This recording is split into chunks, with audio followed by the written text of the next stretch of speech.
இன்று திரு அவையானது புனித Francis Xavier கேப்ரினியின் நினைவு நாளை கொண்டாடுகின்றது. கேப்ரினி 1850ஆம் ஆண்டு இத்தாலியில் உள்ள செயின்ட் ஆஞ்சலோ லொடிகியானோ என்ற இடத்தில் பிறந்தார். தொடக்கத்தில் இவர் ஓர் ஆசிரியையாக பணியாற்றி வந்தார்.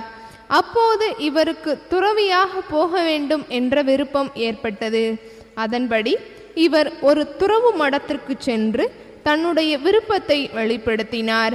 ஆனால் அங்கிருந்தவர்கள் இவருடைய உடல்நிலையை காரணம் காட்டி இவரை துறவு மடத்திற்குள் எடுக்க மறுத்துவிட்டார்கள். மேலும் ஒரு சில துறவு மடங்களுக்கு சென்ற போதும் கேப்ரினிக்கு அதுதான் நடந்தது. அப்படி இருந்தாலும் அவர் மனம் தளராமல் ஒவ்வொரு துறவு மடத்திற்காக போய்க் கொண்டிருந்தார். இந்நிலையில்தான் 1874ஆம் ஆண்டு பேரருட்தந்தை செராட்டி என்பவர் ஹாஃப்ரினை கொடோக்கானோ என்ற இடத்தில் இருந்த ஒரு அனாதை இல்லத்தை கவனித்து கொள்ளுமாறு கேட்டுக்கொண்டார். தனக்கு கொடுக்கப்பட்ட இந்த பொறுப்பினை காஃப்ரினி மிக சிறப்பாக செய்ததால் அவருடைய பேரும் புகழும் ஆயர் டோடி வரைக்கும் சென்றது. அவர் காஃப்ரினை கூப்பிட்டு பாராட்டி அனாதை இல்லத்தை கவனித்து கொள்வதோடு மட்டுமல்லாமல் ஏழை குழந்தைகளுக்கு சிறந்த கல்வியை கொடுக்குமாறும் கேட்டுக்கொண்டார். ஆயரிடமிருந்து இப்படி ஒரு பதிலை எதிர்பாராத காஃப்ரினி தன்னோடு மேலும் 6 சகோதரிகளை சேர்த்து கொண்டு திரு இருதய சகோதரிகள் என்றதொரு சபையை தொடங்கி தன்னுடைய பணியை இன்னும் துரிதப்படுத்தினார். காஃப்ரினி செய்து வந்த இந்த பணிகளை எல்லாம் பார்த்துவிட்டு நிறைய பெண்கள் சபையில் வந்து சேர்ந்தார்கள். இதனால் மிக குறுகிய காலகட்டத்திலேயே திரு இருதய அருட்சகோதரிகள் சபை பல நாடுகளுக்கு பரவத் தொடங்கியது.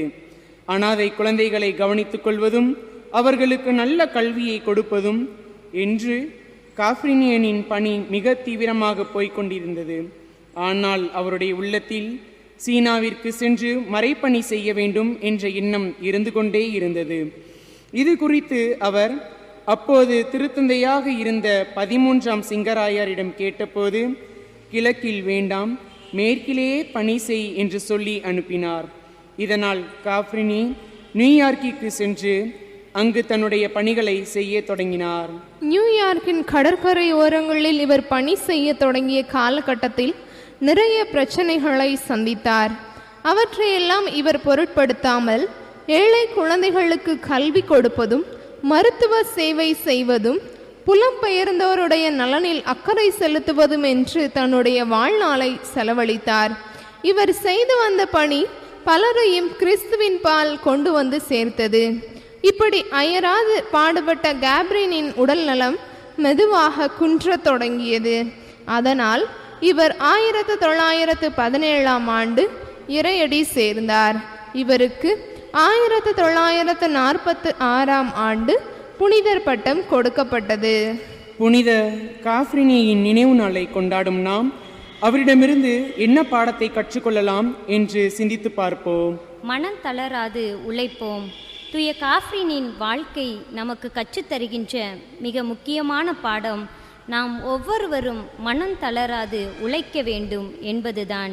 தூய காஃப்ரினி துறவியாக மாறுவதற்காக முன்னர் துறவு மடத்தில் சேர்வதற்காக பல இடங்களில் ஏறி இறங்கினார். அப்போதெல்லாம் அவர் ஏதோ ஒரு காரணத்திற்காக வெளியே அனுப்பப்பட்டு கொண்டே இருந்தார். அப்படி அனுப்பப்பட்டதற்காக அவர் மனம் தளர்ந்து விடவில்லை. மாறாக அவர் தொடர்ந்து போராடினார். கடைசியில் வெற்றியும் பெற்றார். நாமும் கூட பல நேரங்களில் எடுக்கும் முயற்சியில் தோல்வியை சந்திக்கலாம். ஆனால் மனம் தளராது போராடுகின்ற போது நாம் வெற்றி கனியை சுவைக்க முடியும் என்பது உறுதி. கிரஹாம்பெல் தொலைபேசியை கண்டுபிடித்ததும் அதை மக்கள் பார்வைக்கு வைத்தபோது ஒரு சிலர், இது என்ன விளையாட்டு பொருளா என்று கேட்டனர். கிரஹாம்பெல்லோ, இது விளையாட்டு பொருள் இல்லை, இதை வைத்து இங்கிருந்து நாம் பேசினால் எங்கோ இருக்கும் ஒருவருக்கு கேட்கும் என்றார். அதற்கு அவர்கள், இதனால் எந்த பயனும் இல்லை என்று சொல்லி கடந்து போனார்கள். இதற்கு பின்பு கிரஹாம்பெல் தான் கண்டுபிடித்த கண்டுபிடிப்பை அப்போது அமெரிக்க அதிபர் ரூதர்ஃபோர்டிடமும் கொண்டு சென்று காண்பித்தார். அவரும் இதே பதிலைத்தான் சொன்னார். இதற்காக கிரஹாம்பல் மனம் உடைந்து போவதில்லை. மாறாக தன்னுடைய கண்டுபிடிப்பை எல்லா மக்களிடத்திலும் கொண்டு சென்று விளக்கினார். இறுதியில் வெற்றியும் கண்டார். அவர் மட்டும் மனம் சோர்ந்து போய் தன்னுடைய முயற்சியை கைவிட்டிருந்தால் தொலைபேசியும் அதனுடைய அடுத்த வடிவமான அலைபேசியும் வந்திருக்குமா என்பது சந்தேகமே. ஆகையால் புனித ஹாப்ரினின் நினைவு நாளை கொண்டாடும் நாம் அவரை போன்று கிரஹாம் பிள்ளை போன்று மனம் தளராது உழைப்போம். அதன் வழியாக இறையருளை நிறைவாக பெற்று மகிழ்வோம்.